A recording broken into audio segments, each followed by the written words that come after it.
Праздник к нам приходит, и чуть раньше, чем многие думали. Уже на следующей неделе в республику прибудет поезд Деда Мороза. Свой маршрут по Коми он начнет от самой северной точки, в Воркуты, уже 14 ноября. Следующими пунктами в его маршруте будут Усинск, Печора, Ухта, Сыктывкар. В столице Коми поезд Деда Мороза сделает остановку 17 ноября.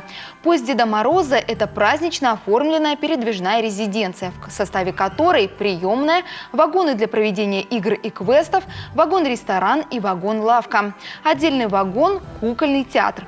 Пассажиры этого поезда – сам Дед Мороз и его сказочная команда. В каждом городе, где сделает остановку поезд Деда Мороза, посетителей вокзалов ждет праздничная программа с участием артистов и аниматоров, которая позволит окунуться в атмосферу зимней сказки. В программе могут принять участие все желающие.